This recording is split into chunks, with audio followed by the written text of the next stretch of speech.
আগামী নির্বাচনে মানুষের ভোটাধিকার প্রয়োগের আকাঙ্ক্ষা পূরণ হবে বলে মন্তব্য করেছেন আইন উপদেষ্টা আসিফ নজরুল। বিকেলে মন্ত্রণালয়ে এক সংবাদ সম্মেলনে তিনি এই মন্তব্য করেন। এর আগে সচিবালয়ে সাংবাদিকদের সাথে মতবিনিময়ে প্রধান উপদেষ্টার প্রেস সচিব শফিকুল আলম নিশ্চিত করেন ঘোষিত সময়েই ভোট হবে। সামনের কয়েকদিন দেশের রাজনীতির গতি প্রকৃতি নির্ধারিত হবে বলেও মন্তব্য করেন তিনি। Walton switch, stylish and elegant. সচিবালয়ের আইন মন্ত্রণালয়ের সংবাদ সম্মেলন, যেখানে হাজির হন আইন উপদেষ্টা ডক্টর আসিফ নজরুল। বলেন, বিগত 18 বছর ধরে দেশের মানুষ ভোট দিতে পারেনি, কিন্তু তারা ভোট দিতে চান।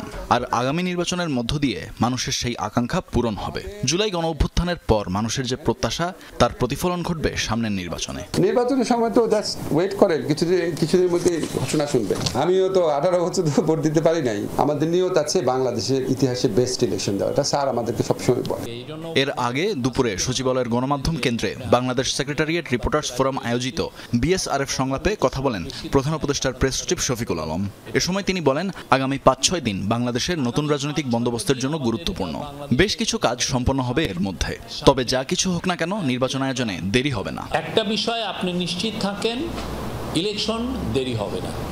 ইলেকশন প্রফেসর ইউনূস যেই সময় বলেছেন তার থেকে একটা দিন দেরি হবে না। আমরা যেটা রাজনৈতিক বন্দোবস্তর কথা বলি, সেটার জন্য খুবই ক্রুশিয়াল একটা টাইম। প্রোক্লেমেশন নিয়ে কাজ হচ্ছে, চার্টার নিয়ে কাজ হচ্ছে। 5 তারিখ আমাদের প্রথম বর্ষপূর্তি।